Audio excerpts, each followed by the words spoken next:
நாம யாரு? இந்த உலகத்துல நம்மளோட இடம் என்ன? நிம்மதியான ஒரு முழுமையான வாழ்க்கைய வாழ்றதுக்கு உண்மையிலே என்னதான் தேவை? இது மாதிரி நிறைய ஆழமான கேள்விகள் நம்ம எல்லாருக்குள்ளயும் இருக்கும். இன்னைக்கு இதுக்கான பதில ஒரு ரொம்ப சுவாரஸ்யமான தத்துவ பார்வையில இருந்து பார்க்க போறோம். வாங்க இந்த பயணத்தை ஆரம்பிக்கலாம். நம்ம அறிவு வளர வளர நாம யோசிக்க ஆரம்பிக்கும் போது வாழ்க்கையோட அர்த்தம் என்னன்னு தேட ஆரம்பிப்போம் இல்லையா? அப்போ நம்ம எல்லாருக்குள்ளேயும் நிச்சயம் எழக்கூடிய ஒரு கேள்வி, கடவுள் நமக்கு தேவையா? இந்த ஒரு கேள்விதான் நம்மளோட இந்த தேடலுக்கு ஒரு ஆரம்ப புள்ளியா இருக்கு. ஆனா அந்த கேள்விக்குள்ள நேரடியா போறதுக்கு முன்னாடி ஒரு முக்கியமான விஷயத்த நம்ம புரிஞ்சுக்கணும். உண்மையான அறிவை நம்ம அடையறதுக்கு மிகப்பெரிய தடையா ஒன்னு இருக்கு. அது என்ன தெரியுமா? அதுதான் தன்முனைப்பு. அதாவது நாம எல்லாரும் சொல்ற ஈகோ.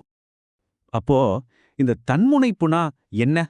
சிம்பிளா சொல்லணும்னா, நம்ம உடம்பு, நம்மளோட படிப்பு, பதவி, சொத்து இது எல்லாம் வச்சு நாமளே நமக்குன்னு ஒரு சின்ன வட்டத்தை போட்டுக்கிறோம். நான் அப்படின்னு ஒரு குறுகிய அடையாளத்தை உருவாக்கிக்கிறோம். இந்த செயற்கையான நான் தான் மத்த எல்லாத்துலன்னும் நம்மள பிரிச்சு ஒரு தனிமை உணர்வை நமக்குள்ள கொண்டு வருது. இந்த ஈகோ எப்படி வேலை செய்யுதுன்னு பாத்தீங்கன்னா, வெறும் ரெண்டே ரெண்டு வார்த்தைகள் தான் அதுக்கு ஆதாரம். ஒன்னு தான், அதாவது நான் தான் பெரிய ஆளு, நான் சொல்றது தான் எல்லாரும் கேட்கணும்னு நினைக்கிற ஒரு அதிகாரம். இன்னொன்னு தனது, அதாவது இது என்னோடது, இது எனக்கு மட்டும்தான் சொந்தம்னு எல்லாத்து மேலயும் ஒரு பற்று வைக்கிறது. இந்த தான் தனதுங்கிற ரெண்டு தான் நம்ம உலகத்தையே சின்னதாக்கிடுது. சரி, இப்படி நான் எனதுன்னு நம்மள நாமளே பிரிச்சுக்கிறதுனால என்ன ஆகும்? இது வெறும் மனக்குழப்பத்தோட நிக்கிறது இல்ல. இதனால ரொம்பவே மோசமான 6 குணங்கள் நம்ம மனசுக்குள்ள உருவாகி நம்ம வாழ்க்கையே தலைகீழா புரட்டி போட்டுரும். ஆமாங்க, இந்த தன்முனைப்பிலிருந்து உருவாகிற அந்த 6 எதிர்மறையான குணங்கள் என்னென்னு இப்ப ஒன்னொன்னா பார்க்கலாம். முதல்ல பேராசை. எனக்கு இன்னும் வேணும் இன்னும் வேணுங்கிற ஒரு தீராத தாகம். அது கிடைக்கலன்னா அடுத்து வர்றது சினம், அதாவது கோவம். கிடைச்ச பொருளை யாருக்குமே கொடுக்காம பிடிச்சு வச்சுக்கிறது கடும்பற்று. அப்புறம் முறையற்ற காமம், நான் தான் மற்றவங்கள விட உயர்ந்தவன் அப்படிங்கிற ஏற்றத்தாழ்வு மனப்பான்மை. கடைசியா பழி வாங்குற எண்ணமான வஞ்சம். நீங்களே யோசிச்சு பாருங்க, இந்த 6 குணங்கள்ல ஒன்னு இருந்தா கூட நம்ம வாழ்க்கை நிம்மதியா இருக்குமா? ஓகே, தன்முனைப்பு இவ்ளோ பிரச்சனைகளை உருவாக்குதுன்னு பார்த்தோம். அப்போ இதுக்கு மாற்று வழி இல்லையா? நல்ல வாழ்க்கை வாழ முடியாதா அப்படின்னு கேட்டா நிச்சயம் இருக்கு. ஒரு முழுமையான அர்த்தமுள்ள வாழ்க்கைக்கு அடிப்படையா 7 விதமான செல்வங்கள் தேவைன்னு இந்த தத்துவம் நமக்கு வழிகாட்டுது. வாங்க, ஒரு மனுஷனோட வாழ்க்கைய முழுமையாக்கக்கூடிய அந்த 7 முக்கியமான செல்வங்கள் என்னன்னு இப்ப தெரிஞ்சுக்கலாம். இதுதான் அந்த ஈகோங்கிற இருட்டுக்கு எதிரான ஒரு வெளிச்சமான பாதை. முதல்ல உண்மை. அடுத்து எல்லாரோடையும் இணக்கமா வாழ்றது, அதாவது அமைப்பு. மூணாவது நல்ல குணம். அப்புறம் சரியான அறிவு, நல்ல கீர்த்தி, அதாவது புகழ், ஆரோக்கியமான உடல் வலிவு. கடைசியா வாழ்க்கைக்கு தேவையான செல்வம். பாத்தீங்களா, அந்த 6 கெட்ட குணங்கள் மாதிரி இல்லாம இந்த 7 செல்வங்களும் நமக்கும் சரி நம்மள சுத்தி இருக்கிற சமுதாயத்துக்கும் சரி ஒரு நிலையான அமைதியையும் முழுமையான நிறைவையும் கொடுக்கும். இதுதாங்க உண்மையான சொத்து. சரி, இந்த உண்மையான செல்வங்களை நம்ம வாழ்க்கையில கொண்டு வரணும்னா என்ன செய்யணும்? நாம உலகத்தை பார்க்குற நம்மளோட கண்ணோட்டத்தையே மாத்தணும்.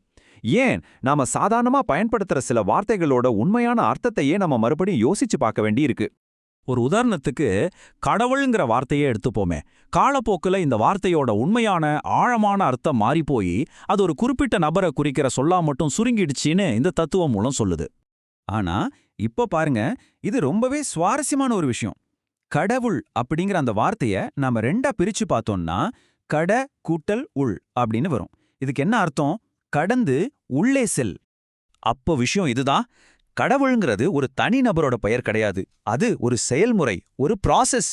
நம்மளோட கண், காது, மூக்குன்னு இந்த ஐம்புலன்கள் காட்டுற உலகத்தோட எல்லைகளை கடந்து நமக்கு உள்ளே ஒரு பயணம் செஞ்சு உண்மையான மெய்ப்பொருளை அறிஞ்சுக்கிறது தான் கடவுள்.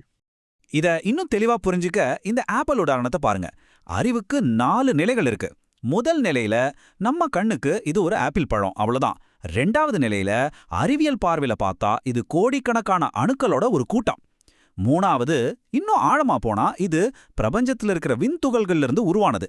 4வது நிலை, அதாவது இறுதி உண்மையில இது சுத்த வெளியில ஆடிக்கிட்டு இருக்கிற ஒரு ஆற்றல். அப்போ அந்த ஆப்பிளும் ஒண்ணுதான், பிரபஞ்சமும் ஒண்ணுதாங்கிற புரிதல் நமக்கு வரும். இப்படி நமக்குள்ள பயணம் செய்ய ஆரம்பிக்கும்போது என்ன நடக்குதுன்னா, நம்ம உலகத்தை தனித்தனியா துண்டு துண்டா பார்க்குற பார்வை போயிடும். எல்லாமே ஒன்னோட ஒன்னு தொடர்புல இருக்கு, எல்லாமே ஒன்னுதாங்கிற ஒரு முழுமையான பார்வை நமக்கு கிடைக்கும். இந்த உயர்வான நிலையை அடைஞ்சிட்டா ஒரு ஞானிக்கு ஒரு கைப்பிடி மண்ணுக்கும் 1 கிலோ தங்கத்துக்கும் எந்த வித்தியாசமும் தெரியாது. ஏன்னா ரெண்டுமே ஒரே மூலப்பொருளால் ஆனதுங்கிற அடிப்படை உண்மையை அவங்க புரிஞ்சுக்குவாங்க. மகாகவி பாரதியார் எவ்வளவு அழகா சொல்லியிருக்காரு பாருங்க. காக்கை குருவி எங்கள் ஜாதி, நீல்கடலும் மலையும் எங்கள் கூட்டம்னு. அந்த நிலைதான் இது. ஆக நம்ம முன்னாடி 2 வழிகள் இருக்கு. ஒன்னு தன்முனைப்புங்கிற ஒரு சின்ன வட்டத்துக்குள்ள சிக்கிக்கிட்டு பேராசை, கோபம், வஞ்சத்தோட வாழ்ற வாழ்க்கை. இன்னொன்னு நம்மளோட புலன்களோட எல்லையை கடந்து நமக்குள்ள ஒரு பயணத்தை ஆரம்பிச்சு எல்லாமே ஒண்ணுதான்னு உணர்ந்து ஒரு அமைதியான நிறைவான வாழ்க்கை. இப்போ உண்மையான கேள்வி கடவுள் வெளியில இருக்காரா இல்லையாங்கிறது இல்ல. கேள்வி இதுதான்: அந்த உள்நோக்கிய பயணத்தை ஆரம்பிக்க நீங்க தயாரா? உங்க பயணம் எங்க தொடங்க போகுது? கொஞ்சம் யோசிச்சு பாருங்க.